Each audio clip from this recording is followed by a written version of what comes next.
Assalamualaikum pemirsa Berita Daerah Kota Pekalongan dan sekitarnya kembali hadir di hadapan Anda dengan berita terupdate dan teraktual. Dan inilah Berita Daerah selengkapnya. Pemirsa, banjir yang menggenang sejumlah daerah Kota Pekalongan akibat hujan intensitas tinggi pekan lalu kini berangsur surut. Masyarakat yang mengungsi di beberapa titik lokasi pengungsian kini mulai berkurang karena pengungsi mulai kembali ke rumah.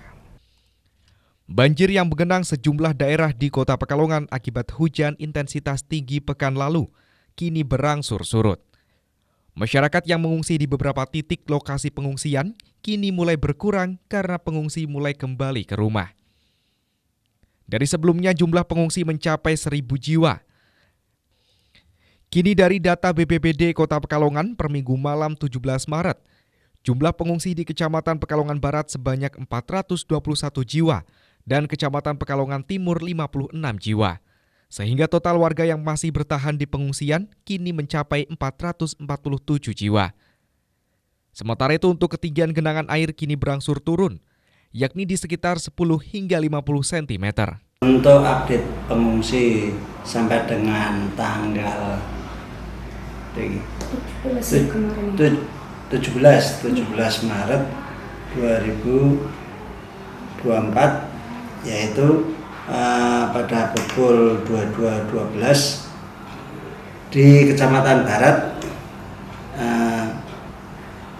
421 jiwa dan di Pekalongan Timur sebanyak 56 jiwa, sehingga total dari dua kecamatan tadi 477 jiwa. Titik pengungsian ada di yang pertama kantor Aula Kelurahan, Aula Kecamatan Pekalongan Barat, SD Terto 3, kemudian TPQ Ataubah Terto, kemudian Musola Al-Munir, kemudian Masjid Al-Ikhlas, itu di Barat. Kalau di Pekalongan Timur yaitu di Gedung Aman Jiba. Hingga saat ini beberapa lokasi masih dijadikan tempat mengungsi oleh warga terdampak banjir. Tersebar di dua kecamatan, yakni di Kecamatan Pekalongan Barat serta Pekalongan Timur. Karisma, Batik TV melaporkan. Sementara itu pemirsa, alumni SMA Negeri 3 Angkatan 98 kompak lakukan silaturahmi serta berbagi kepada korban banjir. Bencana banjir yang melanda Kota Pekalongan pada bulan suci Ramadan membuat sebagian orang kesulitan melakukan aktivitas, terlebih bagi warga yang mengungsi. Hal tersebut memupuk kepedulian alumni SMA Negeri 3 Kota Pekalongan Angkatan 1998 untuk saling berbagi kepada warga yang terdampak banjir dengan membagikan ratusan nasi bungkus, snack untuk anak-anak hingga obat-obatan pada Sabtu sore 16 Maret. Alumni SMA Negeri 3 Pekalongan menyerahkan secara langsung bantuan tersebut kepada warga terdampak banjir yang mengungsi di Aula Kecamatan Pekalongan Barat. Di mana pada Sabtu 16 Maret total pengungsi di Kecamatan Pekalongan Barat mencapai 491 jiwa. Ketua TPPKK Kota Pekalongan Inggit Soraya yang sekaligus sebagai alumni SMA Negeri 3 Pekalongan Angkatan 98 menjelaskan bahwa pihaknya bersama dengan teman-teman satu angkatan memang masih saling berkomunikasi hingga sekarang. Selain itu, alumni Angkatan 98 juga rutin menyisihkan uang sebagai uang kas angkatan untuk kegiatan sosial. Sehingga apabila terjadi musibah seperti saat ini, alumni Smaga 98 siap membantu dengan apa yang alumni bisa. Alumni SMA 3, alhamdulillah saya ini alumni SMA 3 angkatan 98. Ini memang kita dengan teman-teman 98 ini masih mempunyai hubungan silaturahmi yang baik. Kita masih ada grup WA juga, dan kita juga setiap bulannya ini ada pengumpulan dana untuk sosial. Alhamdulillah pada hari ini kebetulan bisa menyelenggarakan untuk angkatan 98, bisa menyelenggarakan bukber, nanti buka bersama. Ini sekaligus pengumpulan dana itu kita berikan untuk korban banjir yang ada di pengungsian di Kecamatan Barat. Irfa Febriani, Batik TV.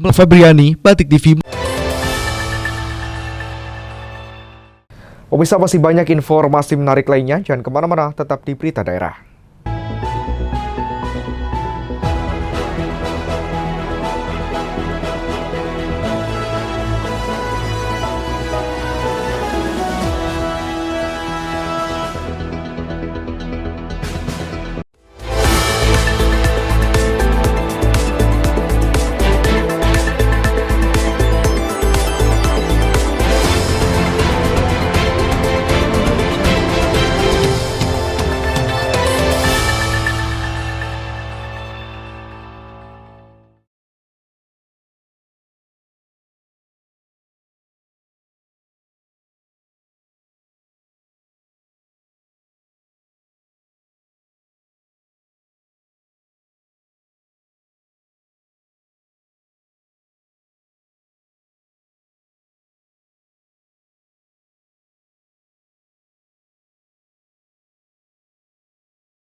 Bisa untuk menghindari penularan pasien yang terkena penyakit kusta, Puskesmas Kusuma Bangsa menyediakan ruangan khusus untuk pasien kusta.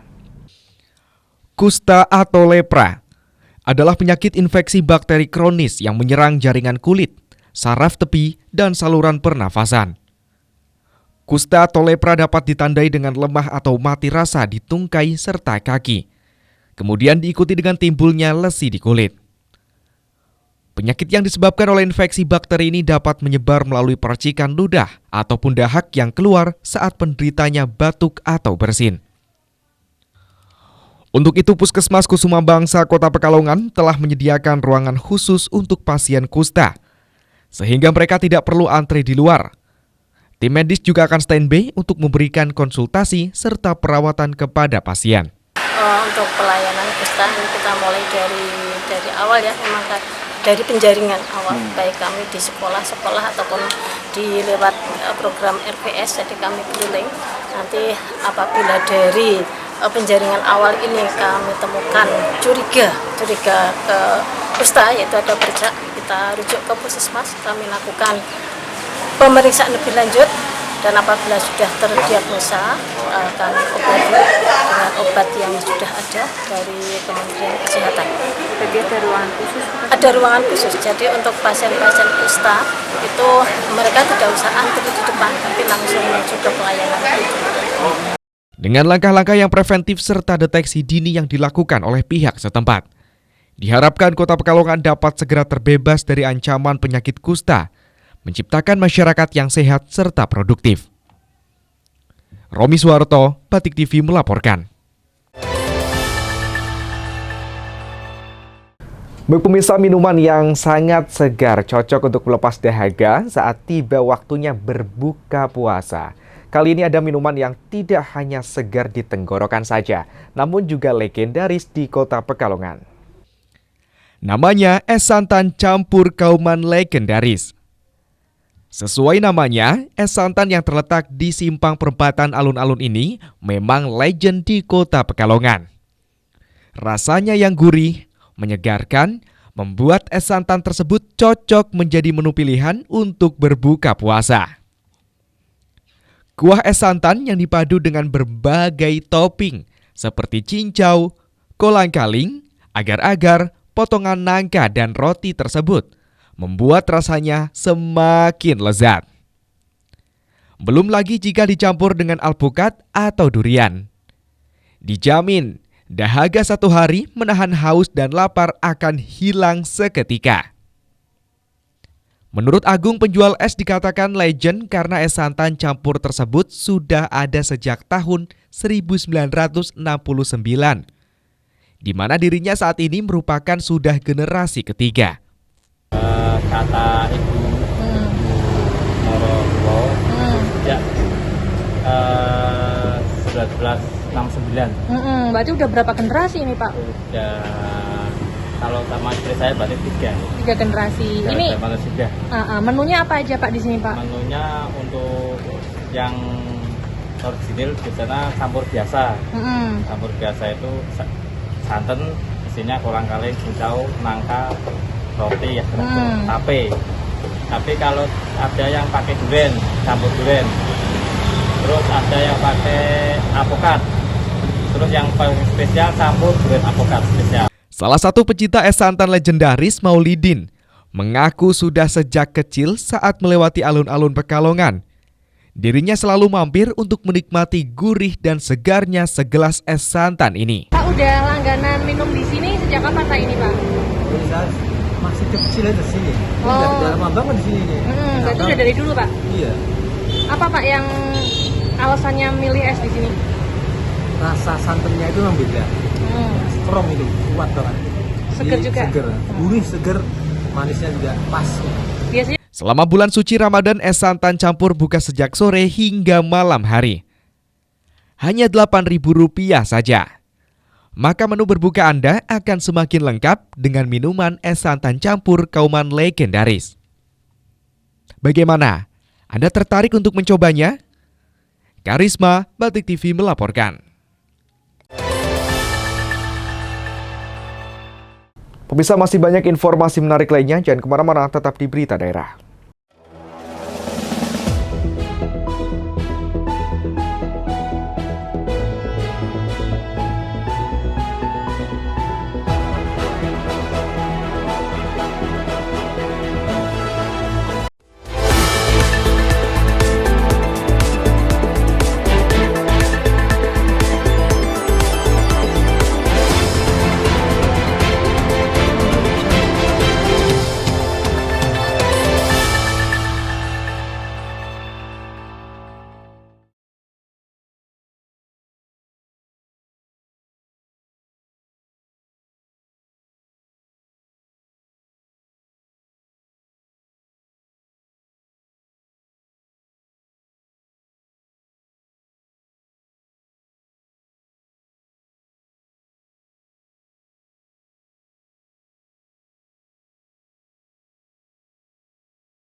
Jalan rusak parah di jalur pantai utara Jawa atau Pantura, tepatnya di Kota Pekalongan, Jawa Tengah, mulai diperbaiki sementara. Sebelumnya sejumlah titik di jalur Pantura Kota Pekalongan seperti Jalan Dr. Sutomo dan Jalan Pemuda beberapa waktu terakhir viral di media sosial karena kondisi rusak parah bahkan telah memakan korban jiwa. Dari pantauan tim Batik TV Minggu siang 17 Maret ini, tampak puluhan pekerja mulai melakukan perbaikan di Jalan Dr. Sutomo atau tepatnya di depan Makobrimob Batalion B Pelopor Satbrimob Polda Jawa Tengah. Di jalur tersebut, para pekerja dan alat berat terlihat mulai melakukan pengerjaan, dimulai dengan menggali jalan yang rusak sebelum akhirnya akan ditambal dengan aspal hot mix. Sementara untuk di Jalan Pemuda Monumen Juang Kota Pekalongan terpantau sejak Sabtu malam 16 Maret beberapa lubang telah dilakukan penambalan dengan aspal hot mix. Seif Robani, Batik TV melaporkan. Pemirsa, warga binaan Rutan Pekalongan mengisi kegiatan Ramadan dengan taraweh berjamaah, tadarus Al-Quran, serta buka puasa bersama. Tingkatkan ibadah di bulan puasa, lantunan ayat suci Al-Quran mengalun merdu. Terdengar sayup-sayup dari luar pintu gerbang rumah tahanan Pekalongan di bulan suci Ramadan. Semua hamba Allah Subhanahu wa Ta'ala diberikan kebebasan untuk meraup sebanyak mungkin pahala dengan ibadah. Begitu juga dengan ratusan tahanan dan narapidana Rutan Pekalongan. Mereka menjalankan puasa, sholat tarawih berjamaah, kemudian berlanjut pada tadarus Al-Quran rutin sebulan penuh selama Ramadan. Kepala Rumah Tahanan Negara Karutan Kelas 2A Pekalongan yang baru, Sastra Irawan, menyampaikan aktivitas bulan Ramadan di Rutan Loji sama dengan rutan-rutan lainnya. Kami mewajibkan tahanan Muslim untuk menjalankan ibadah puasa dan mengikuti kegiatan pembinaan agama Islam. Untuk saat ini kita melaksanakan untuk siang hari tadarus oleh semua warga binaan, semua tahanan yang beragama Muslim. Selanjutnya untuk malam hari kita lakukan tarawih bersama dengan berjadwal, di mana penghuni dengan level minimum security kita keluarkan, ada 2 kamar. Selanjutnya ditambah dengan kamar lain yang dijadwal secara bergiliran. Ditambahkan PLT Kasih Pelayanan Tahanan Rutan Pekalongan Eko Kurniawan, ibadah puasa selama 1 bulan penuh warga binaan Rutan Pekalongan juga mengisi kegiatan tarawih ibadah berjamaah, tadarus Al-Quran dan buka puasa bersama. Kegiatan warga binaan di Rutan Kelas 2 Pekalongan untuk bulan Ramadan kali ini ada beberapa, yaitu antara lain sholat tarawih berjamaah disambung dengan kultum. Kebetulan kami juga berkoordinasi dan bekerjasama dengan Kemenak Kota Pekalongan yang selalu mengisi saat kegiatan taraweh. Kemudian dilanjut dengan tadarus malam hari. Ada beberapa santri dari warga binaan yang kami tunjuk, kami pilih untuk mengikuti kegiatan tadarus tersebut dengan ketentuan waktu maksimal jam 9:30 itu sudah selesai, karena mengingat keterbatasan dan untuk dari segi keamanan juga. Selain itu, selain tadarus malam juga ada tadarus di siang hari. Sama pesertanya juga dari warga binaan Rutan Kelas 2 Pekalongan.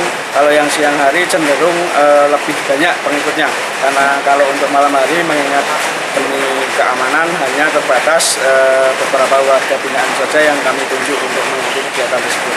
Warga binaan Rutan menyambut baik dan sangat bersyukur dengan adanya program Ramadan ini. Romi Soeharto, Batik TV melaporkan.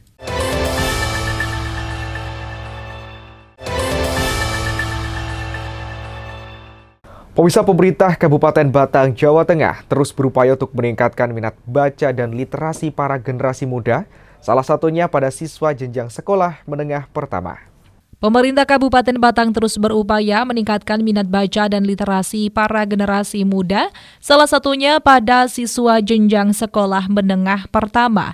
Bekerja sama dengan Perkumpulan Wartawan Online Independen Nusantara, Pemka Batang memberikan edukasi tentang jurnalistik pada ratusan siswa dari 3 SMP negeri di Warung Asem Sabtu 16 Maret 2024. Adanya program sekolah tentang jurnalistik ini diharapkan menjadi langkah awal untuk meningkatkan literasi dan numerasi di sekolah-sekolah yang ada.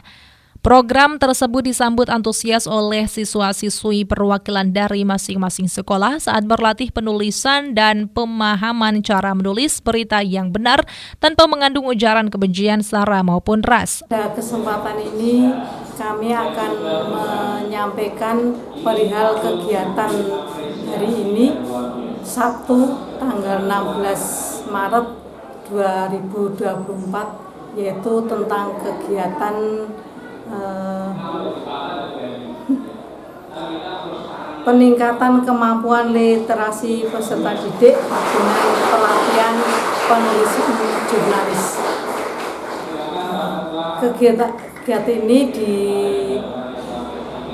diikuti oleh peserta dari SMP Negeri 1 Warongasem, SMP Negeri 2 Warongasem, dan SMP Negeri 3 Warongasem. Kemudian tentang manfaat kegiatan hari ini, yaitu pertama, memang untuk peningkatan literasi peserta didik yang kegiatannya diikuti oleh kelas 7, 8, 9 secara perwakilan, dengan harapan nanti setelah selesai maka anak-anak yang dipilih untuk mengikuti pelatihan ini nanti akan menularkan kepada teman satu kelas. Sementara Iman Surono, Ketua DPC PWO-IN, menyampaikan pihaknya dengan kegiatan ini akan terus dikembangkan hingga ke sekolah tingkat SLTA, baik kabupaten maupun kota, bekerja sama dengan Dinas Pendidikan setempat. Alhamdulillah pada hari ini, tanggal 16 Maret 2024, PWO-IN DPC Pekalongan Raya melaksanakan kegiatan yang berkaitan tentang meningkatkan literasi anak didik dengan pengenalan penulisan jurnalis yang kebetulan saat ini dilaksanakan di SMP 1 Warongasem yang diikuti oleh SMP 2 Warongasem dan SMP 3 Warongasem. Sekitar kurang lebih 100-an siswa dari perwakilan 3 SMP tersebut. Ya, materi apa saja yang disampaikan? Untuk materinya bisa nanti sama pemateri Om Yusuf dan Om Angga. Monggo. Materi pada kegiatan kali ini adalah materi diklat jurnalistik dasar. Kita mengenalkan kepada anak-anak SMP 1, 2, dan 3 di Warongasem ini bagaimana untuk mencintai dunia jurnalistik, tulis-menulis, untuk pengenalan sebagai langkah awal agar mereka bertumbuh kembang menjadi insan yang suka, gemar menulis dan membaca. Serta juga dari Mas Angga. Dan serta kita juga memberikan edukasi tentang hukum, terutama undang-undang ITE yang ada disampaikan kepada siswa-siswi agar mengetahui tentang aturan-aturan hukum yang berlaku dalam bermedia sosial. Oke, untuk kegiatan ini apakah akan dilaksanakan di sekolah-sekolah lain, Mas? Insya Allah untuk program selanjutnya, sementara ini DPC PWO-IN Pekalongan Raya sudah mitra ya dengan Dindik Kabupaten Pekalongan ataupun Dindik Kabupaten Batang. Yang ini pada saat ini berarti kita awali di Warongasem ini, yang insya Allah ke depan akan berkelanjutan di sekolah-sekolah yang lain. Sutanto Hadi, Batik TV melaporkan.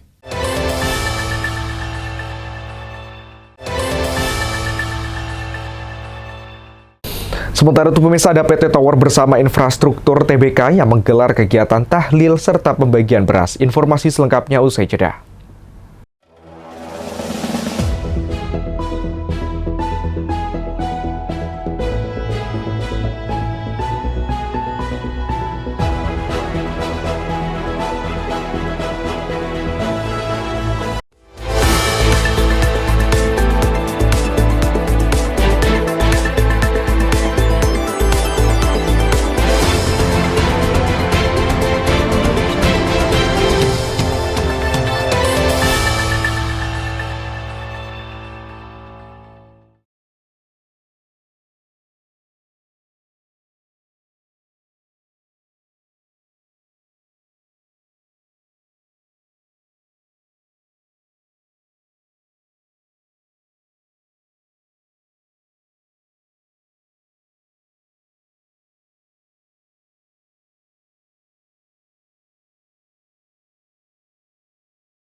Pemirsa, dalam rangka Muslimat Peduli dan Berbagi, Muslimat NU Anak Cabang Kedunguni bekerja sama dengan PT Tower Bersama Infrastruktur TBK menggelar kegiatan tahlil bersama dan pembagian beras pada Minggu 17 Maret.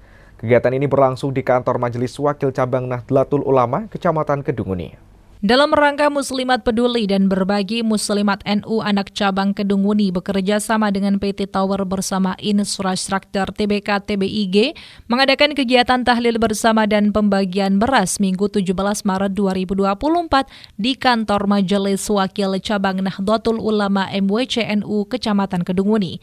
Ketua Anak Cabang Muslimat Kedunguni, Hajah Munafah Asib Kolbihi, menyampaikan tujuan acara tersebut untuk menjalin silaturahmi antar anggota Muslimat NU Ranting se-Kedunguni sekaligus berbagi dengan sesama. Dirinya berharap nantinya anak ranting Muslimat NU se-Kedunguni juga dapat melakukan hal serupa dalam membantu sesama. Hari ini kami Muslimat Anak Cabang Kedunguni mengadakan kegiatan tahlil massal dan pembagian beras kepada masyarakat Kedunguni atau anggota Muslimat Anak Cabang Kedunguni bekerja sama dengan PT Tower Bersama Infrastruktur Group dari Jakarta. Tujuan acara sendiri apa sih, Bu? Tujuannya acara ini memupuk tali silaturahim di antara kita para pengurus, para anggota, kemudian meningkatkan rasa kepedulian sosial kepada sesama anggota muslimat dan masyarakat. Dengan demikian kita harus bisa meningkatkan rasa peduli kita baik kepada sesama ataupun pada lingkungan. Menumbuhkan rasa saling peduli, berbagi, bergotong royong itu tidak sulit. Kita hanya harus bisa saling memberi, berbagi, menjaga, mengerti, dan saling menyayangi. Romi Soeharto, Batik TV melaporkan.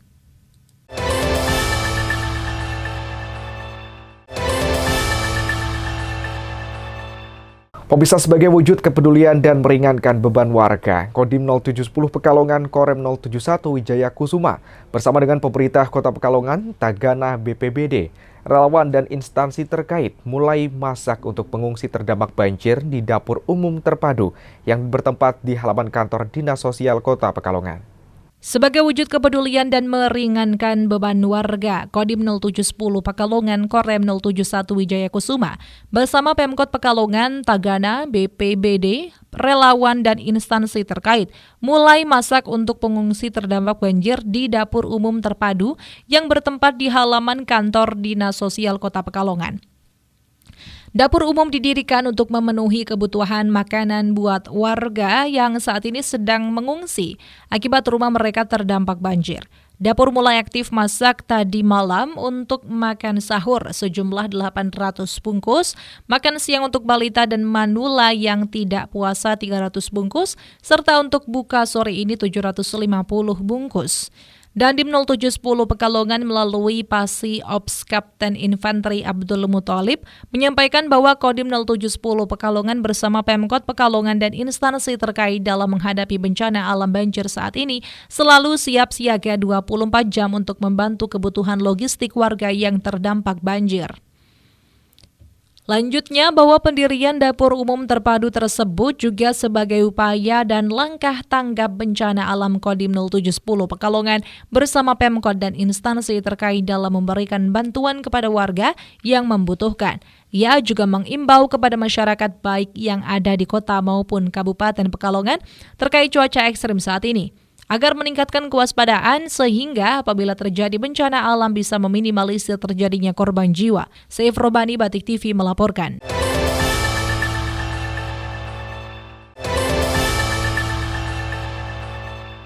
Sementara itu, pemirsa, pabrik kayu lapis di Batang, Jawa Tengah pada Sabtu malam diterjang banjir kiriman. Akibatnya ratusan kubik kayu lapis siap ekspor terendam lumpur dan hancur. Pabrik kayu lapis di Batang Sabtu malam diterjang banjir kiriman. Akibatnya ratusan kubik kayu lapis siap ekspor terendam lumpur dan hancur. Beginilah kondisi mencekam saat banjir lumpur tiba-tiba menerjang pabrik kayu lapis Java Wood Industry di Desa Banaran, Kecamatan Banyu Putih, Kabupaten Batang pada Sabtu malam. Air bercampur lumpur setinggi 50 cm tersebut langsung merendam kawasan pabrik dan seisinya.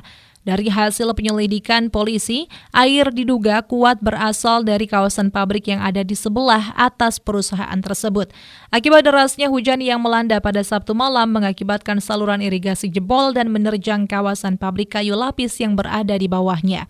Akibat peristiwa ini, ratusan kubik kayu lapis siap ekspor terendam air dan lumpur, hingga kondisinya rusak dan hancur sehingga tidak bisa diekspor. Pihak perusahaan terhitung merugi hingga 500 juta rupiah. Beras, itu berasnya ya. Nah, jadi air ya, yang dari PT SKL ya, SF dan AWS ya, airnya mengalir sampai sini Pak. Air jebol sini, airnya sampai mengenai pabrik JGI kayu lapis. Rencananya, pihak kepolisian akan melakukan mediasi dan mempertemukan para pihak untuk membahas permasalahan ini. Pasalnya, banjir kiriman ini sudah terjadi untuk kesekian kali. Saif Robani, Batik TV melaporkan.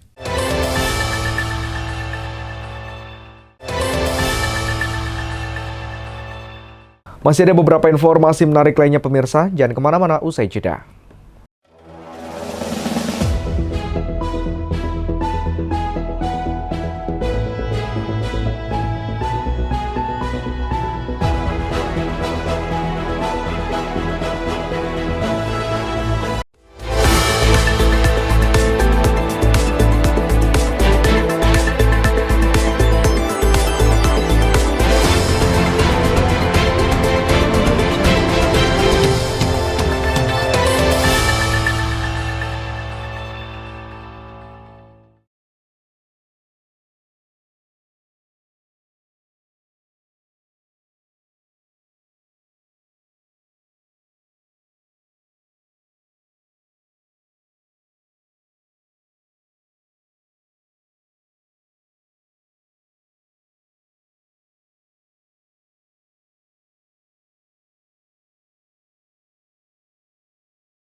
Pemirsa, PT Kereta Api Indonesia menghadirkan program Ramadan Festif tahun 2024, di mana masyarakat dapat membeli total lebih dari 38.000 tiket kereta api dengan potongan harga khusus. PT Kereta Api Indonesia Persero menghadirkan program Ramadan Festif 2024, di mana masyarakat dapat membeli total lebih dari 38.000 tiket kereta api dengan potongan harga khusus. Ramadan Festif 2024 dilaksanakan dengan dua mekanisme, yaitu promo reguler dengan kuota 32.720 tempat duduk dan promo flash sale dengan kuota 6.000 tempat duduk. Manajer Humas KAI Daob 4 Semarang Franoto Wibowo melansir dari VP Public Relation, KAI Joni Martinus mengatakan bahwa Ramadan Festif 2024 ditunjukkan untuk meningkatkan pelayanan kepada pelanggan melalui penjualan tiket untuk mudik dan balik Lebaran 2024 relasi kontraflow dengan tarif yang sangat terjangkau. Promo reguler Ramadan Festif 2024 digelar pada Rabu 20 Maret sampai dengan Kamis 21 Maret untuk keberangkatan pada periode mudik dan balik Lebaran, yakni 27 Maret sampai dengan 11 April 2024 dan 13 sampai dengan 26 April 2024. Pembelian tiket untuk promo reguler dapat dilakukan di seluruh channel penjualan tiket resmi KAI, kecuali loket stasiun dan loket box. Tarif tiket promo reguler Ramadan Festif 2024 yaitu kelas eksekutif hanya Rp300.000, kelas bisnis hanya Rp250.000 dan kelas ekonomi hanya Rp200.000. Romi Suharto, Batik TV melaporkan. Pemirsa, Ikatan Masyarakat Pecinta Nusantara atau IMASTARA yang bergerak di bidang sosial kemanusiaan menggelar kegiatan sosial berbagi dengan sesama di Panti Asuhan Dewi Aminah Pekalongan. Bulan Ramadan adalah bulan yang istimewa bagi umat muslim di seluruh dunia. Selama 1 bulan penuh, umat muslim menjalankan ibadah puasa sebagai bentuk penghormatan dan pengabdian kepada Allah Subhanahu wa Ta'ala. Di samping itu, bulan Ramadan juga menjadi momentum yang tepat untuk berbagi berkah dengan sesama. Untuk itu, Ikatan Masyarakat Pecinta Nusantara (IMASTARA) yang bergerak di bidang sosial kemanusiaan mengadakan kegiatan sosial berbagi dengan sesama di Panti Asuhan Dewi Aminah, Jalan R.A. Kartini, Gang 7, nomor 25, Pekalongan Selatan. Wakil Ketua IMASTARA Sri Wulan Madiowati menyampaikan kegiatan ini merupakan bentuk kepedulian terhadap sesama. Dirinya berharap ke depan dapat terus memberikan santunan untuk anak yatim yang berada di Panti Asuhan Dewi Aminah maupun di tempat lain. Selain berbagi di Panti Asuhan, belum lama ini juga membagikan nasi box kepada korban banjir berupa beras dan takjil, dan ke depan juga akan menyalurkan mukena ke beberapa musola. Panti Asuhan Dewi Aminah di Jalan Katran Kartini.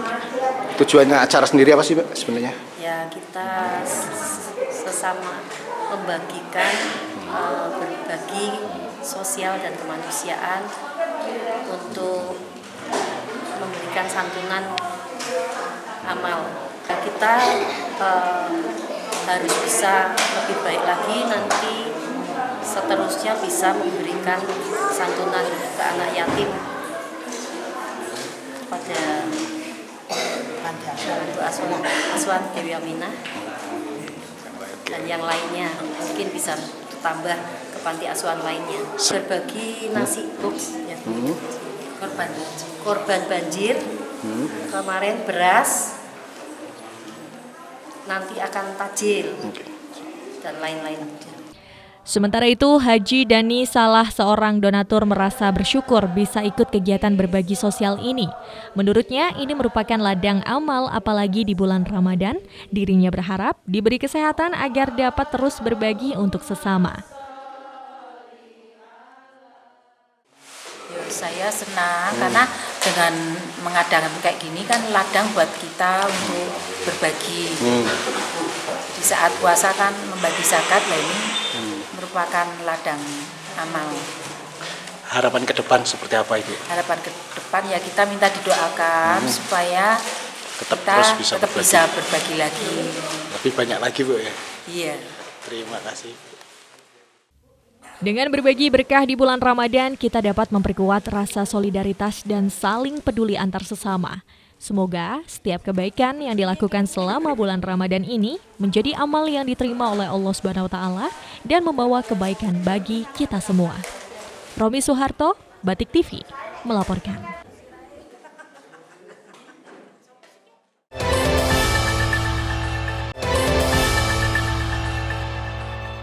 Sebagai upaya untuk mendekatkan diri dan menyerap aspirasi masyarakat secara langsung selama bulan suci Ramadan tahun 2024, Wali Kota Pekalongan Ahmad Afzan Arslan Junaid melakukan safari tarawih. Sebagai upaya mendekatkan diri dan menyerap aspirasi masyarakat secara langsung selama bulan suci Ramadan tahun 2024 ini, Wali Kota Pekalongan Ahmad Afzan Arslan Junaid melakukan safari tarawih. Seperti yang dilakukan pada Jumat malam 15 Maret, safari tarawih perdana di Masjid Al-Ihsan Kraton dilakukan Wali Kota Aap bersama Forkopimda dan Kepala UPD. Dalam kegiatan ini, usai melaksanakan ibadah sholat Isya dan tarawih, Wali Kota Aap berdialog bersama masyarakat secara langsung, sehingga jika ada permasalahan atau aspirasi bisa segera ditanggapi oleh pihak yang berwenang. Beberapa aspirasi yang disampaikan warga seperti jalan rusak, penanganan banjir dan rob, hingga pembangunan-pembangunan di Kota Pekalongan. Ini alhamdulillah ke Masjid Al-Ihsan ya. Tadi beberapa hal yang kita sampaikan termasuk sinergitas pemerintah kota bersama semuanya, Forkopimda, DPRD, dari Kemenak, Basnas, MUI dan semuanya, sinergitas ini sangat luar biasa. Nah, kita harapkan kerjasamakan dengan masyarakat, dengan pengurus Masjid Al-Ihsan, karena kita sudah beberapa kali sebetulnya ya safari tarawih Masjid Al-Ihsan. Menurut saya sangat luar biasa, dan mudah-mudahan beberapa pengajian juga saya hadir di Masjid Al-Ihsan. Nanti mudah-mudahan ke depan bisa sinergi dan bisa membantu program pemerintah Kota Pekalongan lagi. Ini kan jamaahnya banyak ya, ada PPK dan sebagainya, terus takmir standarnya juga banyak. Mereka untuk menyampaikan kondisi pemerintah Kota Pekalongan. Jadi kan tadi ada beberapa masukan maupun pertanyaan tentang kewenangan jalan, kewenangan sungai dan sebagainya. Tadi juga sudah kita jelaskan kenapa jalan Kulinci sekarang masih banjir dan sebagainya. Itu sudah kita jelaskan, dan mudah-mudahan mereka juga bisa menyampaikan kepada masyarakat luas. Adapun kegiatan safari tarawih di bulan Ramadan tahun ini akan digelar di 6 lokasi, yakni di Masjid Al-Ihsan Kraton, Masjid Bahir Ahmad Medono, Masjid Jami Ar-Rohmah Duet, Masjid Jami Landung Sari, Masjid Baitur Rahman Degayu, dan Masjid Al-Mukarromah Panjang Baru. Karisma, Batik TV melaporkan. Pemirsa, masih ada 3 informasi menarik lainnya, jangan kemana-mana, tetap di Berita Daerah.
Korps Pegawai Republik Indonesia atau Korpri Kota Pekalongan kembali menunjukkan kepeduliannya terhadap masyarakat yang terdampak banjir. Melalui program Korpri Peduli, mereka menyalurkan bantuan sosial berupa uang tunai senilai 25 juta rupiah kepada korban banjir yang ada di Kota Pekalongan. Korps Pegawai Republik Indonesia atau Korpri Kota Pekalongan kembali menunjukkan kepeduliannya terhadap masyarakat yang terdampak banjir. Melalui program Korpri Peduli, mereka menyalurkan bantuan sosial berupa uang tunai senilai 25 juta rupiah kepada korban banjir yang ada di Kota Pekalongan. Adapun bantuan kali ini secara simbolis diserahkan oleh Ketua Korpri Kota Pekalongan Nur Priyantomo kepada Wali Kota Pekalongan Ahmad Afzan Aslan Junaid untuk selanjutnya diserahkan ke korban banjir di lokasi-lokasi pengungsian dan warga terdampak melalui BPBD setempat. Penyerahan bantuan berlangsung di ruang Wali Kota Pekalongan Jumat 15 Maret. Banjir yang melanda sebagian wilayah Kota Pekalongan telah menyebabkan banyak rumah dan permukiman warga terendam air. Banyak warga yang terpaksa harus mengungsi serta sulit beraktivitas.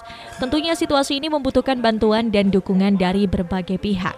Ketua Korpri Kota Pekalongan Nur Priyantomo mengungkapkan bahwa bantuan ini didasari atas kepedulian para anggota Korpri Kota Pekalongan melihat kondisi banjir yang menggenangi sejumlah wilayah di Kota Pekalongan dan sampai saat ini belum surut. Menurutnya, bantuan puluhan juta rupiah ini terwujud atas iuran sukarela dari para anggota Korpri dan masing-masing ASN yang dihimpun, salah satunya untuk kegiatan bakti sosial kemasyarakatan. Kita dari anggota Korpri peduli karena melihat situasi kondisi di wilayah Kota Pekalongan yang banjirnya sampai sekarang belum surut. Nah, kita ingin membantu memperingankan beban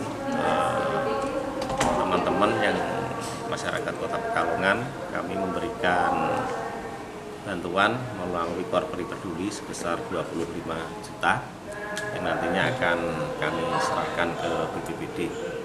Mudah-mudahan uang yang 25 juta ini bisa dipergunakan dengan sebaik-baiknya sesuai dengan peruntukannya. Jadi kalau perlu kita informasikan, untuk Korpri Peduli ini tidak hanya tahun ini saja. Tahun-tahun kemarin ketika wilayah Kota Pekalongan terjadi bencana, baik itu bencana banjir, bencana rob, kita selalu memberikan bantuan. Rafid Fajri, Batik TV, melaporkan. Pemirsa, Pesta Demokrasi Pemilihan Umum tahun 2024 pada 14 Februari lalu telah usai. KPU Kota Pekalongan mencatat angka partisipasi masyarakat untuk datang ke tempat pemungutan suara mencapai 86,65% dari jumlah daftar pemilih. Pesta Demokrasi Pemilihan Umum tahun 2024 pada 14 Februari lalu telah usai. KPU Kota Pekalongan mencatat angka partisipasi masyarakat untuk datang ke tempat pemungutan suara atau TPS mencapai angka 86,65% dari jumlah daftar pemilih. Angka partisipasi tertinggi ada pada pemilihan calon presiden dan wakil presiden dengan angka partisipasi sebesar 86,94%. Perolehan angka partisipasi masyarakat ini dinilai lebih tinggi dibanding gelaran pemilu 2019 lalu yang sebesar 83,9%. Hal ini dipicu oleh kerjasama yang baik antara penyelenggara pemilu serta para peserta pemilu dalam mensosialisasikan dan mengajak masyarakat datang ke TPS untuk menyalurkan hak suaranya. Alhamdulillah untuk partisipasi kita untuk 5 jenis pemilihan rata-rata di 86,65%. Artinya seperti apa, Pak? Artinya untuk 5 jenis pemilihan memang rata-rata 86, tertinggi itu di presiden. Di presiden itu mencapai angka 86,94%.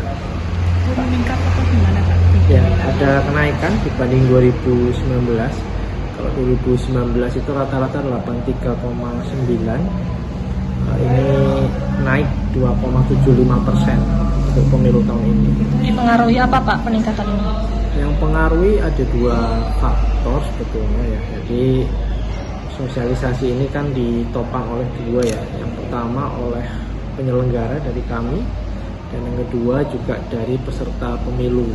Jadi tidak hanya KPU tapi peserta pemilu juga ikut mensosialisasikan dengan menggerakkan konstituen mereka untuk datang ke TPS. Jadi 2 faktor ini saya rasa berkolaborasi baik antara. Karisma, Batik TV melaporkan. Pemirsa, Badan Narkotika Nasional atau BNN Kabupaten Batang berhasil menangani 15 kasus penyalahgunaan narkoba di daerah tersebut dalam kurun waktu Januari hingga Maret 2024.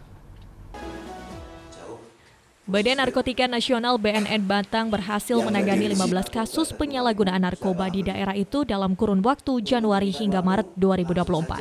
Hal tersebut disampaikan Kepala Seksi Pencegahan dan Pemberdayaan Masyarakat BNN Batang, Andi Sri Haryadi dalam acara yang digelar Gerakan Taruna Anti Narkoba Kota Pekalongan dengan tema Revolusi Mental Pemuda Anti Narkoba belum lama ini di Rumah Dinas Wali Kota Pekalongan. Ya, di wilayah Kota Pekalongan ini khususnya ya di Kabupaten Batang juga itu sudah sangat banyak sekali korban-korban atau kasus penyalahgunaan narkoba. Awal tahun ini saja sudah 15 kasus terkait dengan penyalahgunaan narkoba. Kemarin kami baru saja merehabilitasi anak SMP di Kota Pekalongan ini di salah satu sekolah itu yang terlibat juga kasus-kasus penyalahgunaan narkoba. Untuk itu kita bantu, kita fasilitasi dengan rehabilitasi. Tujuannya apa? Tujuannya supaya mereka tidak menyalahgunakan, kita bantu lagi, kita fasilitasi dengan rehabilitasi. Tujuannya apa? Mereka kepastian ataupun komitmen untuk benar-benar bisa pulih dengan rehabilitasi supaya tidak memakai narkoba lagi.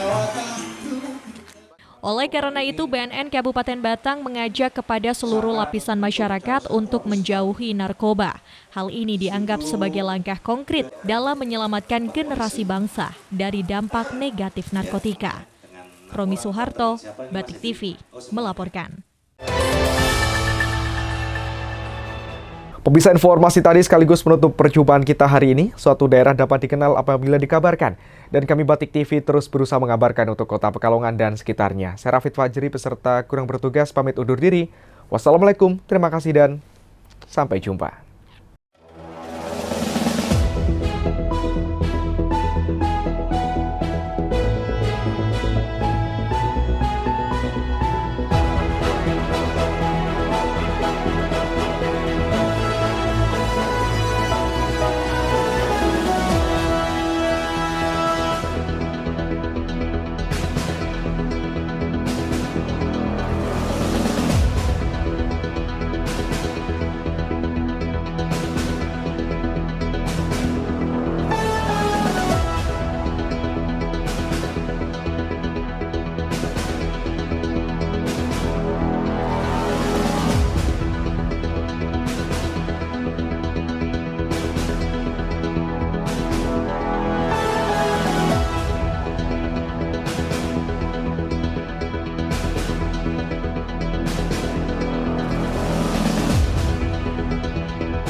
Assalamualaikum pemirsa, selamat malam. Senang sekali saya Rafid Fajri kembali menyapa Anda dengan sejumlah informasi dari Kota Pekalongan dan sekitarnya akan kami hadirkan untuk Anda. Inilah berita daerah selengkapnya.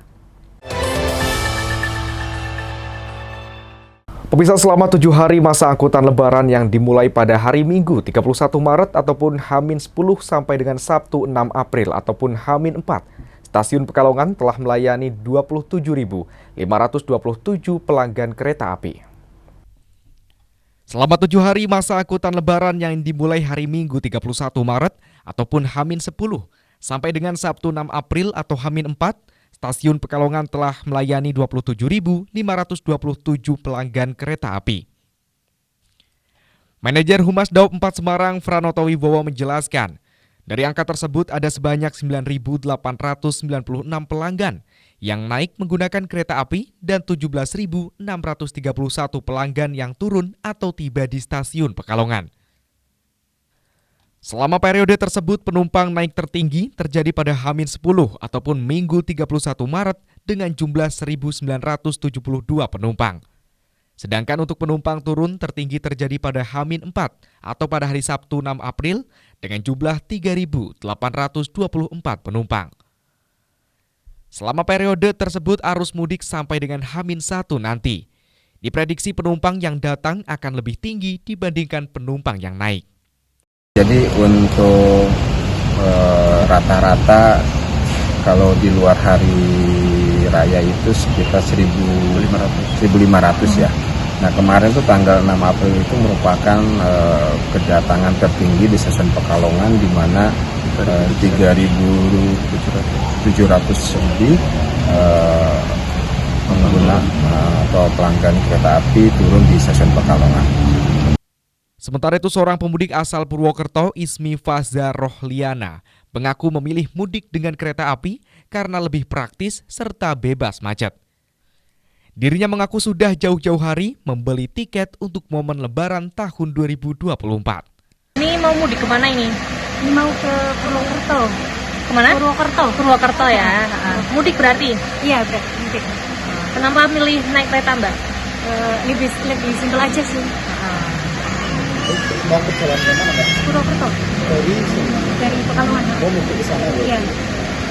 Karisma, Batik TV melaporkan.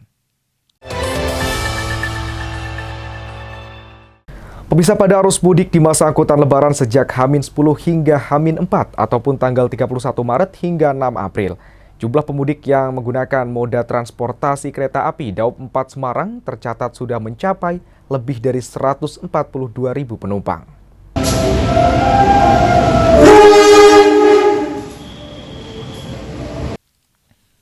Pada arus mudik masa angkutan lebaran sejak H-10 hingga H-4 ataupun tanggal 31 Maret sampai dengan 6 April 2024, jumlah pemudik yang menggunakan moda transportasi kereta api Daop 4 Semarang tercatat sudah mencapai lebih dari 142.000 penumpang. Jumlah penumpang tersebut mengalami kenaikan sekitar 10% dibandingkan tahun sebelumnya.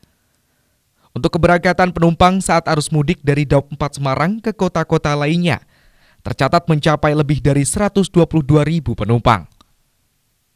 Sementara itu untuk jumlah kedatangan penumpang rata-rata setiap harinya hingga H-1 ataupun 9 April tahun 2024 mencapai di atas 25.000 penumpang di wilayah Daop 4 Semarang. Untuk mudik di masa angkutan lebaran dari H-10 sampai kemarin H-4 ya, atau dari tanggal 31 Maret sampai tanggal 6 April 2024, jumlah pemudik yang menggunakan transportasi kereta api sudah 142.000 lebih. Adapun untuk di kedatangan sendiri keberangkatan dari Daop 4 ke kota-kota besar di Pulau Jawa itu 122.000 lebih. Kalau puncaknya sendiri ya Pak? Kalau puncaknya kemarin ya, puncaknya kemarin tanggal 6 April di Daop 4 Semarang itu puncak arus mudik sebanyak 28.000 lebih pelanggan kereta api tiba di stasiun-stasiun kereta api di wilayah Daop 4 Semarang. Ada kenaikan dibanding tahun sebelumnya? Kalau total dibandingkan dengan tahun sebelumnya itu sekitar 10% lebih. Puncak arus mudik telah berlangsung pada tanggal 6 April dengan jumlah penumpang mencapai 28.000 lebih. Diprediksi puncak arus balik Lebaran akan terjadi pada tanggal 14 April dengan jumlah penumpang mencapai 28.000 hingga 30.000 penumpang. Karisma, Batik TV melaporkan. Masih banyak informasi menarik lainnya pemirsa, jangan kemana-mana, usai jeda.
Pemirsa, untuk mencetak pelajar yang solutif, adaptif, serta tangguh, pemerintah Kota Pekalongan melaunching modul tema kebencanaan.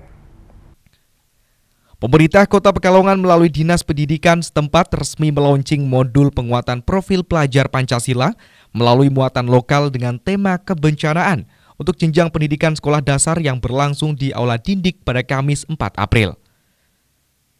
Launching modul kebencanaan dihadiri oleh Wakil Wali Kota Pekalongan Salahuddin, Kepala Dindik Kota Pekalongan Zainul Hakim, tim penyusun, tenaga pendidik, serta tamu undangan lainnya. Zainul menjelaskan bahwa modul yang akan mulai diterapkan pada tahun ajaran 2024-2025 ini untuk memberikan ruang adaptasi pelajar dengan lingkungan sekitar seperti perubahan iklim, bencana banjir akibat pasangnya air laut maupun curah hujan, persoalan limbah, sampah, dan lain sebagainya. Alhamdulillah ini Dinas Pendidikan, pemerintah Kota Pekalongan, Dinas Pendidikan ini menginisiasi sebuah muatan lokal nanti dalam bentuk co-kurikuler, muatan tambahan pembelajaran bagi anak-anak khususnya saat ini jenjang SD. Sebenarnya kemarin juga sudah dilakukan jenjang TK dan nanti SMP. Jadi agar anak-anak kita ini tadi paling tidak adaptif terhadap lingkungan sekitar yang kita juga tadi disampaikan ada musibah lah semacam itu yang menaun berupa banjir baik dari curah hujan maupun dari rob. kemudian juga persoalan sampah, kemudian juga persoalan limbah, sehingga anak-anak kita ini bisa adaptif, mitigatif, dan nanti menjadi solutif. Di samping tadi pesan moral yang disampaikan oleh Pak Wakil dalam sambutannya ini tentunya harus diperkuat dengan nilai-nilai religiositas lah. Kita berdoa kepada Allah agar Pekalongan tercegah dari adanya bencana ini. Sementara itu, Wakil Wali Kota Salahuddin memberikan apresiasi kepada Dinas Pendidikan Kota Pekalongan yang sudah menyusun modul penguatan profil pelajar Pancasila. Terlebih sesuai dengan kondisi Pekalongan yang kaitannya dengan kebencanaan. Saya apresiasi kepada Dinas Pendidikan Kota Pekalongan, terutama para guru yang sudah menyusun modul penguatan profil pelajar Pancasila. Karena kita berharap anak-anak kita itu mengalami pengetahuan namanya. Jadi sambil belajar itu ya mengalami sendiri apa yang diajarkan itu akan lebih mudah dipahami, lebih mudah masuk ke hati dan pikiran, dan dia akan terinspirasi untuk melakukan itu, menularkan ke orang lain dan dia sendiri melaksanakan. Dan ini di Pekalongan disesuaikan dengan muatan lokal, yaitu terkait dengan kebencanaan. Jadi kita berharap anak didik kita itu diberikan pemahaman tentang kebencanaan secara lengkap, bahwa bencana tidak hanya sekedar bencana alam, tapi itu adalah atas izin dari Allah Subhanahu wa Ta'ala, pemilik alam, sehingga sebenarnya lebih mudah mencegah terjadinya bencana daripada kita menanggulangi bencana. Romi Suwarto, Batik TV melaporkan. Baik pemirsa, untuk memastikan arus mudik berjalan dengan lancar, Habib Lutfi, Wali Kota Pekalongan serta jajaran Forkopimda meninjau langsung pos pengamanan.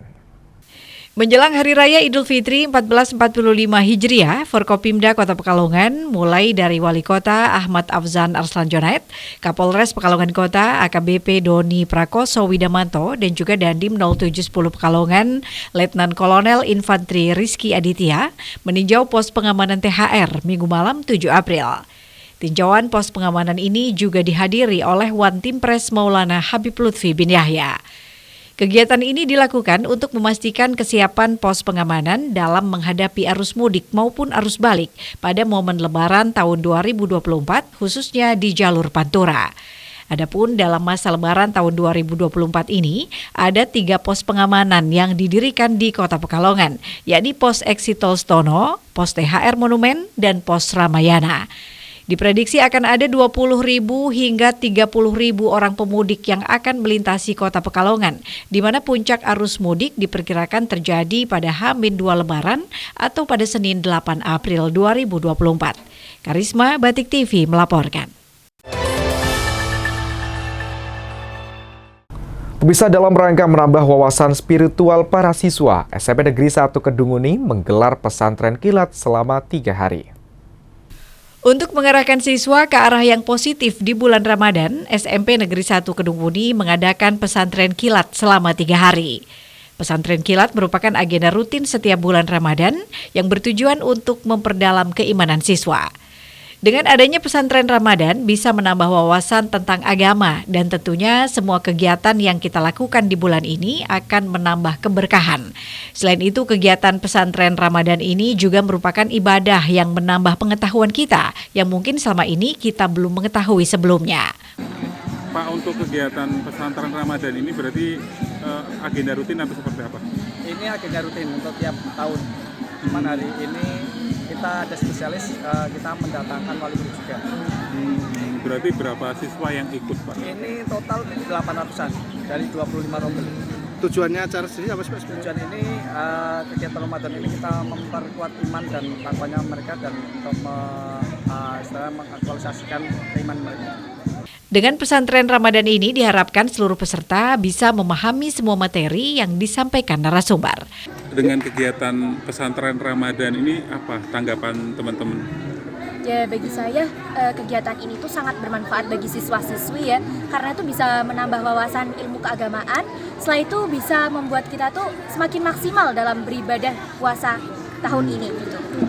Ini pertama kali digelar atau sudah pernah? Dalam SMP ini setiap tahunnya emang ada tradisi seperti ini, baik buka bersama, tadarus setiap pagi, dan lain-lain. Kalau tanggapannya Mbak? gimana? Ya pastinya kegiatan Ramadan ini sangat bermanfaat bagi anak-anak, bisa menambah wawasan tentang ilmu agama dan lebih baiklah ke depannya. Berapa lama berarti kegiatannya, berapa hari? Kan pesantren kilat ini dilaksanakan 3 hari dan puncaknya itu pada hari ini, berarti 4 hari ini. Dimulai waktu tanggal kemarin tanggal berapa? 25, 26 sampai 27. Habis itu kan untuk materi saja. Terus ini khusus ini ada pertemuan wali murid dan juga buka bersama serta taraweh berjamaah gitu. Romi Soeharto, Batik TV melaporkan. Pemirsa, kami akan mengajak Anda untuk menilik Masjid Asy-Syuhada. Namun informasi selengkapnya akan kami hadirkan untuk Anda usai jeda.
Baik pemirsa, kita akan mengajak Anda untuk menilik Masjid Asy-Syuhada yang berada di depan Monumen Juang Pekalongan. Masjid ini menjadi bukti untuk penghormatan kepada para pejuang pertempuran 3 Oktober tahun 1945. Peristiwa pertempuran 3 Oktober 1945 merupakan perang untuk mengusir Jepang dari kota Pekalongan. Peristiwa ini terjadi setelah Indonesia merdeka, yaitu tahun 1945, atau biasa disebut dengan peristiwa Kebon Rojo, yang merupakan sejarah pertempuran kemerdekaan di Pekalongan. Meskipun kejadian ini sangat heroik, namun sayang belum banyak orang yang paham tentang sejarahnya. Sebagian menyebut peristiwa ini dengan pertempuran rakyat Pekalongan melawan pendudukan Jepang. Penyematan istilah ini terjadi akibat peristiwa tersebut merupakan perlawanan para pejuang Pekalongan dalam mengusir Jepang di pusat perkotaan. Menurut Utoyo dan kawan-kawan dalam buku Monumen Perjuangan 3 Oktober 1945 Pekalongan, peristiwa Kebun Rojo merupakan sejarah perjuangan kemerdekaan merebut gudang peluru Jepang di Pekalongan pada tanggal 3 Oktober 1945. Peristiwa ini memakan cukup banyak korban. Hal ini terjadi akibat rakyat Pekalongan hanya menggunakan senjata sederhana seperti bambu runcing. Kendati pun hanya memakai senjata bambu runcing, para pejuang di Pekalongan ini berhasil merebut gudang peluru dan persenjataan milik Jepang.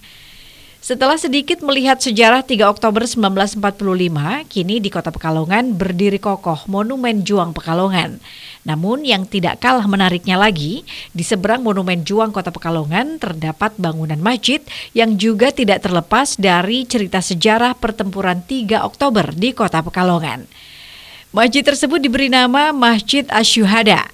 Konon para pendahulu menginisiasi berdirinya masjid tersebut sebagai bentuk penghormatan kepada para pejuang yang gugur atau syahid di Markas Kempetai yang sekarang menjadi Masjid Asy-Syuhada. Di lokasi inilah pada tanggal 3 Oktober tahun 1945 terjadi pertempuran besar-besaran melawan pendudukan Jepang selama 3 hari 3 malam. Menurut sumber resmi di Pekalongan, 35 pejuang gugur dan 12 orang menderita cacat.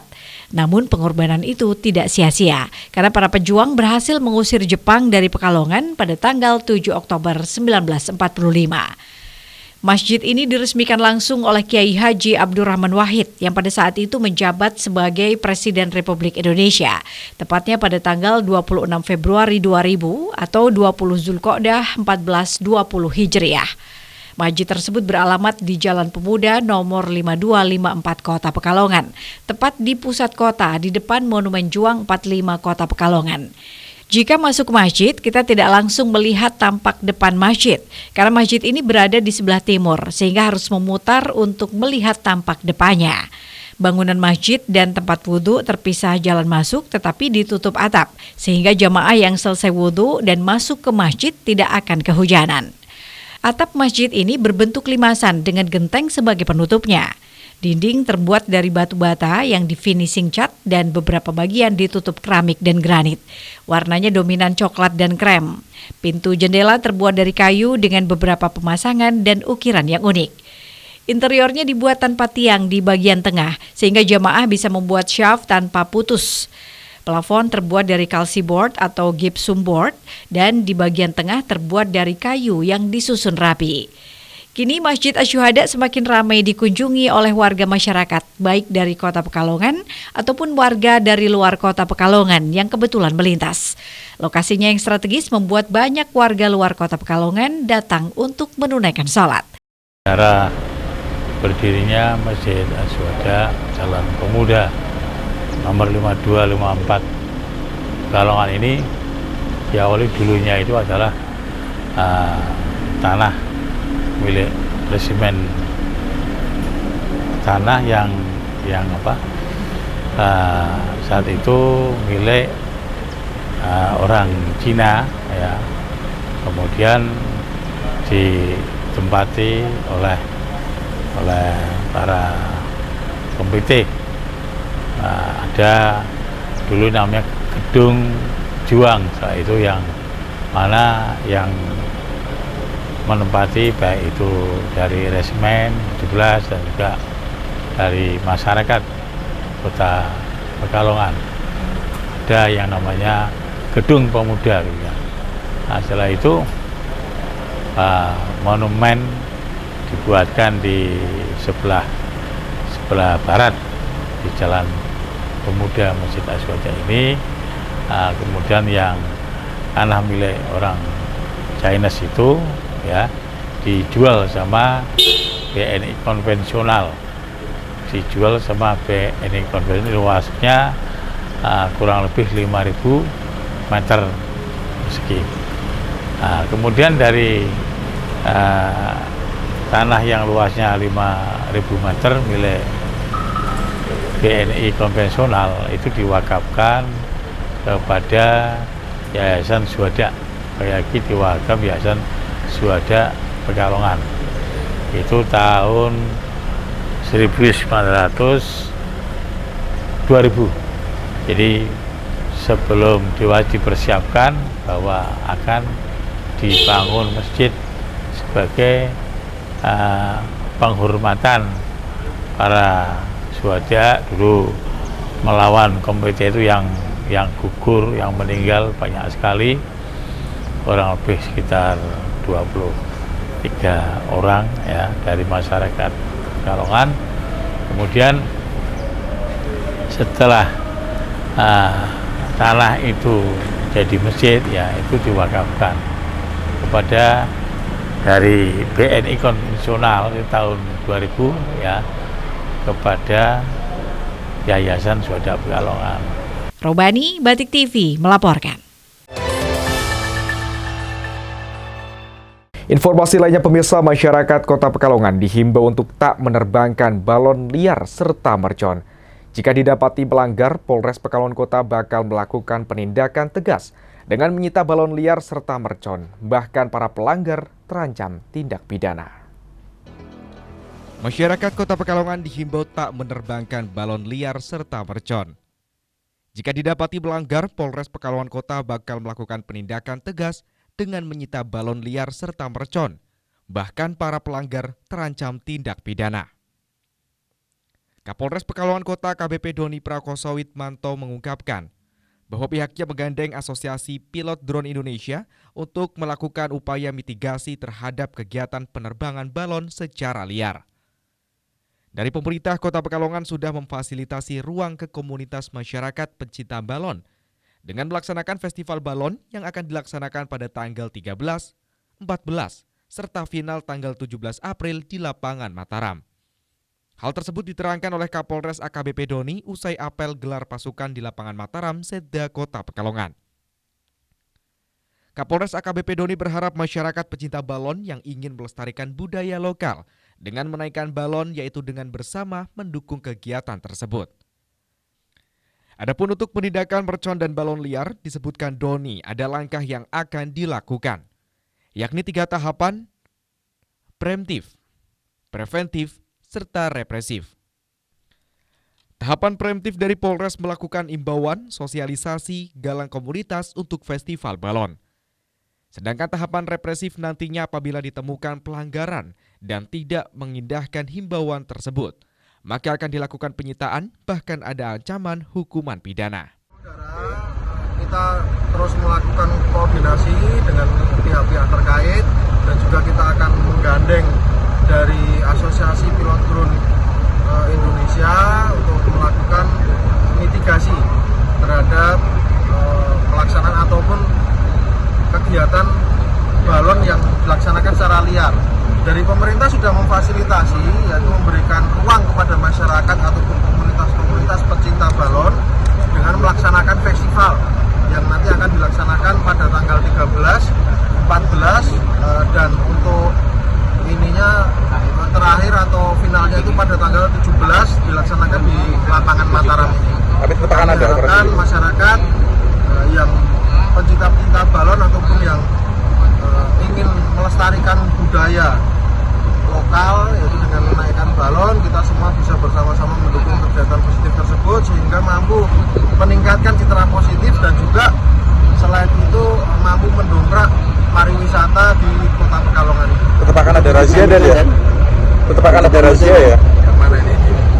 Ya, untuk mercon, baik mercon dan balon, sekali lagi langkah-langkah yang kita lakukan, kita ada 3 tahapan yaitu preemptif, preventif, dan represif.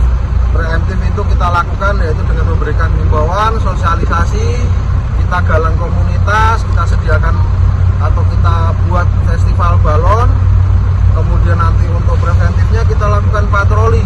Ya, kita akan lakukan patroli, kita akan lakukan rahasia, kita sambil menghimbau juga untuk masyarakat apabila memang ingin menggunakan atau ingin melaksanakan penerbangan. Saif Robani, Batik TV melaporkan.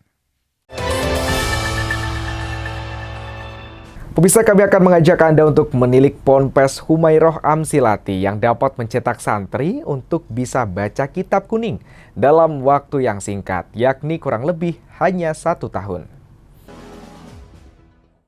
Di era modern sekarang ini serba instan. Bukan hanya makanan yang cepat saji, namun juga kemampuan baca kitab pun ada metode cepat sajinya. Salah satunya adalah metode Amsilati yang ditemukan oleh pendiri Pondok Pesantren Darul Farah dari Desa Sidorejo, Kecamatan Bangsri, Jepara, Jawa Tengah. Di Kota Pekalongan, Jawa Tengah, Pondok Pesantren Humairoh Amsilati juga menerapkan metode cepat baca kitab kuning, metode Amsilati, yang diyakini nyantri di Ponpes Humairoh Amsilati dalam kurun waktu 6 bulan hingga 1 tahun mampu membaca kitab kuning. Pondok Pesantren Humairoh Amsilati Medono merupakan pesantren yang didirikan oleh Al-Maghfurullah Kiai Haji Kumaidi pada tahun 2021 lalu, yang beralamatkan di Jalan Setiabakti nomor 9 Medono, Kota Pekalongan. Pondok Pesantren Humairoh Amsilati yang kini diteruskan oleh putra-putrinya di bawah Yayasan Humairoh Medono, yayasan yang juga menaungi TPQ Humairoh, Majelis Taklim Humairoh, serta Forum Bimbingan Amsilati Center. Pondok Pesantren Humairoh Amsilati yang kini diasuh oleh Kiai Imam Muhajir lebih fokuskan pada pembelajaran ilmu nahwu sorof sebagai alat untuk membaca kitab kuning dengan penerapan metode Amsilati, di mana para santriwan dan santriwatinya dalam jangka waktu 6 hingga 12 bulan diharapkan dapat membaca kitab kuning. Ketua Ponpes Humairoh Amsilati Medono Ustadz Ahmad Wildan menjelaskan bahwa Amsilati adalah kitab ataupun buku berisi metode membaca kitab kuning secara cepat. Kata Amsilati bermakna contohku. Dikandung maksud metode yang digagasnya dituangkan dalam bentuk buku dengan banyak contoh agar mudah dipahami bagi yang ingin belajar kitab kuning. Amsilati yang digagas Kiai Haji Taufikul Hakim ditulis dalam buku beberapa jilid dan ada jilid tentang Hulasah, ringkasan dari intisari kitab Alfiyah Ibnu Malik, yang kitab aslinya terdiri dari 1000 bait nazham. Ada jilid Mutamimah berarti pelengkap dari Hulasah sebelum masuk ke kaidah-kaidah seperti pembicaraan tentang nasab, rafa, dan lain-lain. Sebagaimana hasanah di dunia pesantren, Amsilati ditemukan dengan berbagai tirakat, wirid, serta ziarah ke makam Mbah Mutmakin di Pati, Jawa Tengah.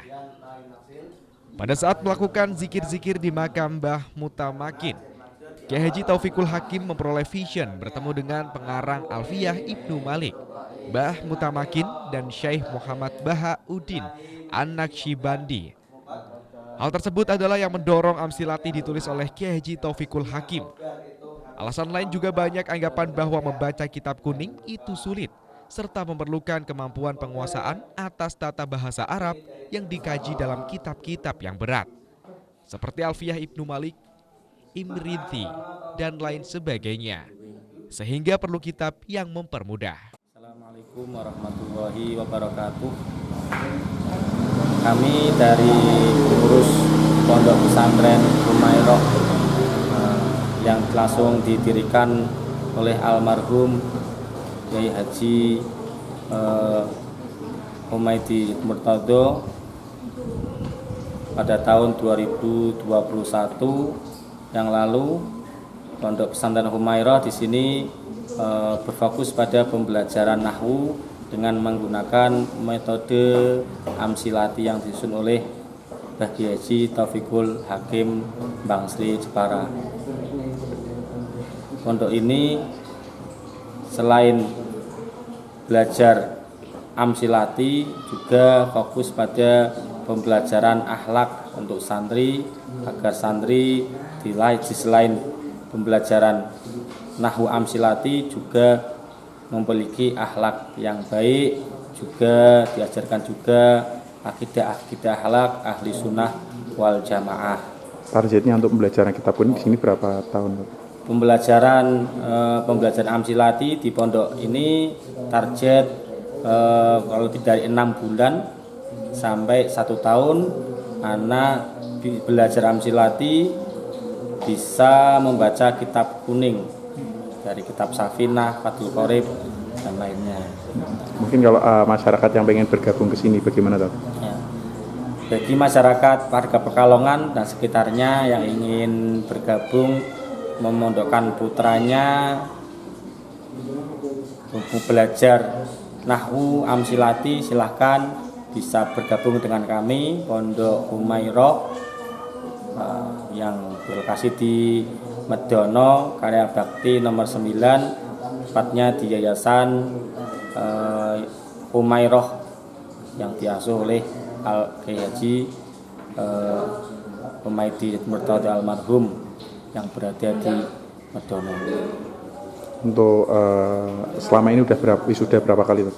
Untuk wisuda Amsilati di pondok ini alhamdulillah sudah dua kali meluluskan santri di hari raya Idul Adha, yang langsung mengundang dari penyusun kitab Amsilati, langsung dari Jepara Amsilati, Bagi Haji Taufikul Hakim dari Jepara. Harapan ke depan seperti apa? Harapannya pondok pesantren Humairah untuk kedepannya bisa berkembang, bisa maju dalam mendidik santri, dalam belajar nahwu dengan menggunakan metode Amsilati, dan juga belajar tentang akhlak serta agama-agama lain dengan berhaluan Ahlussunnah wal Jamaah. Di Pondok Pesantren Humairah Amsilati Medono juga diterapkan berbagai macam program. Di antaranya program pemula membaca Kitab Kuning, program Kilatan Amsilati, dan forum bimbingan Amsilati. Assalamualaikum warahmatullahi wabarakatuh. Kami dari tim pengajar pembimbing FBA. Jadi FBA ini adalah program santri Amsilati, di mana menjadi jalur pintas untuk membuat atau memperbanyak guru Amsilati di Pekalongan terutamanya. Jadi untuk kegiatan FBA ini kita mengambil dari alumni sendiri, kemudian untuk harinya ini seminggu 2 kali, hari Jumat sama hari Ahad. Untuk saat ini santri ada berapa, Pak? Untuk saat ini santri sekitar 100, kurang lebih 100. Antusiasnya seperti apa dari santri FBA sendiri? Gimana? Antusiasnya gimana? Cukup baik, karena ini menjadi jalur istilahnya bagi yang sibuk, orang yang ingin belajar Kitab Kuning, menjadi jalur pintas dengan belajar Amsilati. Harapannya Mas mungkin dengan program FBA ini ke depan seperti apa? Harapannya yaitu bisa memperluas jaringan Amsilati, jadi dimanapun anak yang ingin belajar Amsilati bisa ada guru yang banyak lah, gampangan seperti itu. Untuk santri FBA sendiri biasanya kesibukannya berarti emang bukan santri yang mukim di sini ya? Iya, jadi untuk santri FBA ini tidak mukim. Jadi berlatar belakang masing-masing ada yang. Bagi masyarakat Kota Pekalongan dan sekitarnya yang ingin buah hatinya cepat mahir membaca Kitab Kuning, Ponpes Humairah Amsilati Medono dapat menjadi solusinya. Saif Robani, Batik TV melaporkan.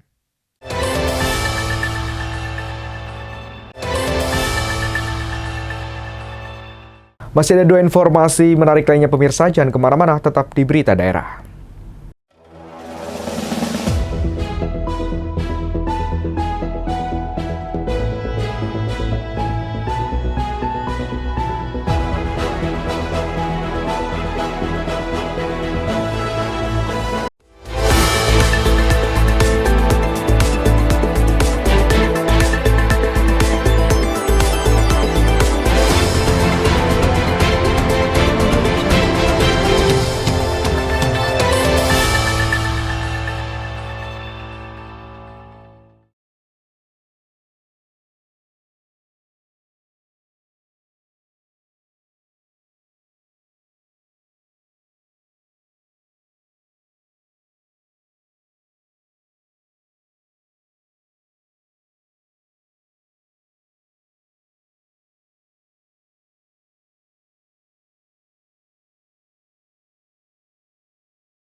Pemirsa, Wali Kota Pekalongan Ahmad Afzan Arslan Junaid memberikan pembinaan untuk pegawai Bank Pekalongan. Hal ini dalam rangka acara buka bersama serta pemberian santunan kepada anak yatim piatu.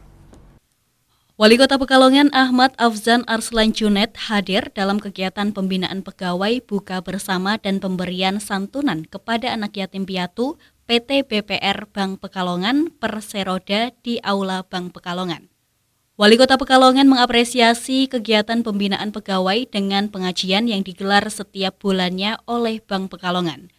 Pada momen bulan Ramadan ini, AAF berkesempatan hadir untuk memberikan pengarahan. Terkait langkah Bank Pekalongan untuk beralih ke syariah, Wali Kota akan terus mendukung. Ini kan acara rutin ternyata dari Bank Pekalongan, ada pembinaan ke karyawan 1 bulan sekali, dan ini pas jatuhnya pada bulan puasa dan selalu ada tausiah Pak Kiainya kontak-ganti lah ya, dan ini menurut saya penting karena untuk pembentukan karakter ya, supaya karyawan ini kan apalagi yang berhubungan dengan keuangan ya, karyawan godaannya kan banyak ya. Kita tidak butuh yang hanya pintar, tetapi pintar, berdedikasi, jujur dan amanah ya, itu yang penting. Terus mudah-mudahan semuanya termasuk kita, pemerintah Kota Pekalongan sebagai BUMD, anak kandung kita sendiri, itu kita juga sudah support.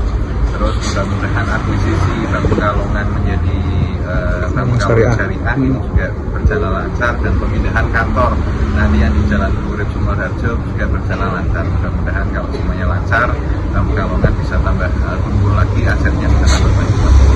Sementara itu, Direktur Utama Bank Pekalongan Agus Junaidi menjelaskan bahwa pihaknya mengadakan pengajian rutin setiap bulannya. Terkait perubahan ke Bank Syariah, disebutkan Agus bahwa pada Desember kemarin sudah dengan Dewan Pengawas Syariah atau DPS dan MUI Pusat untuk Syariah sudah bisa. Kita memang mengadakan pengajian rutin tiap Bank Pekalongan setiap 1 bulan sekali. Pak Yainya beda-beda. Kayaknya itu beda-beda. Nah, kebetulan pada hari ini pas di bulan Ramadan, jadi kita mengadakan pembinaan sekalian dari Pak Wali, kemudian ada juga nanti tausiah dari Pak Ustadz Hakim. Dan juga ada juga perwakilan dari RT 456 untuk santunan di anak sekitar kantor Bank Pekalongan. Sudah berapa ya? Sekitar 53 sekarang dari 3 RT di sekitar Bank Pekalongan. Anak yatim dan anak kurang mampu sih, bukan ada tidak semua. Pak, progres untuk menuju Bank Pekalongan Syariah Pak seperti apa? Seperti kemarin saya seperti tadi bahwa sekarang di bulan Desember kemarin kita sudah punya DPS, Dewan Pengawas Syariah calon DPS. Kita sudah punya DPS, sudah ada rekomendasi juga dari MUI Pusat, jadi insya Allah sudah bisa lah untuk ke DPS. Kemudian yang kedua, kita masih cari konsultan untuk mendampingi kita. Kemarin kita sudah ke Jakarta, kemudian ada juga dari Muamalat dan dari Robani, Balik TV melaporkan. Sejauh ini arus lalu lintas pada arus mudik 2024 H-2 di Jalan Pantura dan juga di jalan dalam Kota Pekalongan ramai lancar. Dinas Perhubungan Kota Pekalongan mengupdate data jumlah kendaraan yang melintas untuk mengetahui tingkat kepadatan lalu lintas, serta melakukan pemantauan melalui Area Traffic Control System atau ATCS untuk menghindari dan mengurai kepadatan kendaraan. Puncak arus mudik terjadi pada H-4 hari Sabtu 6 April. Hal tersebut berdasarkan jumlah kendaraan yang melintas dari arah Jakarta ke Semarang, 48.718 kendaraan, dan dari arah Semarang ke Jakarta, 44.595 kendaraan. Ya. Baik, untuk Kota Pekalongan, itu kan kondisi sekarang sampai dengan H-2 itu masih cukup banyak lalu lintas dari arah Jakarta ke Semarang, begitu pula dari Semarang ke Jakarta melewati Kota Pekalongan. Nah, sampai dengan saat ini dominasi angkutan mudik kendaraan bermotor roda 2 masih mendominasi, jumlahnya masih banyak, dan kemudian diikuti oleh kendaraan roda 4 ya, dan dilanjut dengan bis dan sebagainya ya. Bis. Nah, dari hasil perhitungan kami traffic counting di tempat pos di perhubungan terminal itu mencatat bahwa sampai dengan kemarin H-4 atau hari Sabtu itu terjadi puncak kepadatan kendaraan yang menuju dari arah Jakarta menuju ke Semarang melewati Kota Pekalongan, di mana volume lalu lintas total 24 jam yang kami survei sekitar 48.887 kendaraan. Ya, jadi 48.878 kendaraan ya dalam satu hari itu. Kemudian hari kemarin turun menjadi kurang lebih 44.000. Jadi hari Minggu kemarin turun lah. Hari ini kami masih lakukan penghitungan ya sampai dengan nanti malam. Nah, kemudian yang arah dari begitu pula dengan arah yang dari Semarang ke Jakarta, di mana kendaraan mudik yang dari Semarang menuju ke arah barat ya, karena kan masih one way sehingga kepadatan masih cukup padat, tapi masih jumlah kendaraan sampai dengan kemarin itu hari H-4 puncaknya itu sekitar 44.480 sekian, 4802 kendaraan per hari. Ya, jadi H-4 itu terjadi puncak kepadatan arus lalu lintas arus mudik di Kota Pekalongan. Koordinator Regu di Posko Induk Pengamanan Lebaran 2024 Dinas Perhubungan Kota Pekalongan, Eko Yakti mengatakan, sejauh ini arus lalu lintas tidak ada masalah atau lancar, yang mendominasi sepeda motor dan mobil pribadi. Ini kebetulan hiknya macetnya tadi malam ya. Seperti pagi ini banyak didominasi sepeda motor. Sedangkan arus mobil barang, bis dan mobil pribadi kondisi pagi ini kita standar, belum begitu macet sekali. Bisa dilihat di lapangan itu ya. Sedangkan untuk mudik ini pagi hari ini memang selalu didominasi sepeda motor. Sepeda motor banyak masyarakat dari Jakarta ke wilayah Kalimantan, wilayah Semarang itu memang masih banyak memakai sepeda motor, masih didominasi. Begitu. Romi Soeharto, Batik TV melaporkan. Listrik rumah menjadi hal yang perlu diperhatikan saat akan mudik. Untuk itu PLN membagikan agar masyarakat tidak perlu khawatir meninggalkan rumah dengan listrik rumah tetap aman. Jelang Idul Fitri 1445 Hijriah, PT PLN Persero mengimbau pelanggan memastikan listrik di rumah dalam kondisi aman sebelum mudik. Untuk itu ada beberapa tips demi kenyamanan masyarakat saat melaksanakan mudik. Di antaranya, pertama, pelanggan perlu memastikan instalasi listrik di rumahnya dalam kondisi baik agar saat rumah ditinggal dalam kondisi aman. Kedua, masyarakat perlu mematikan aliran listrik yang tidak terpakai dengan mencabut peralatan elektronik dari stop kontak. Ketiga, hidupkan lampu penerang seperlunya, seperti lampu teras dan halaman, guna memastikan keamanan bangunan yang ditinggalkan. Bila perlu, pasang sensor penerangan agar penggunaan listrik berjalan dengan efisien. Keempat, PLN mengimbau pelanggan listrik pasca bayar untuk memastikan tagihan listrik sudah lunas, agar terhindar dari denda dan pemutusan listrik akibat keterlambatan. Kelima, bagi pelanggan listrik prabayar agar memastikan token listrik sudah terisi cukup supaya lampu penerangan rumah tetap menyala.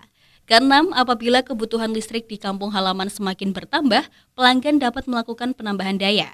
PLN telah menyediakan promo diskon tambah daya program listrik di bulan berkah dengan cukup melakukan transaksi di marketplace PLN Mobile. Dan yang terakhir, agar mudik lebih nyaman dan tenang, masyarakat bisa memanfaatkan aplikasi PLN Mobile yang siap menjawab berbagai kebutuhan kelistrikan sebelum atau saat mudik. Jika sebelum atau selama mudik terdapat gangguan dan keluhan listrik di rumah, pelanggan bisa menyampaikan pengaduan gangguan dan keluhan pada aplikasi PLN Mobile.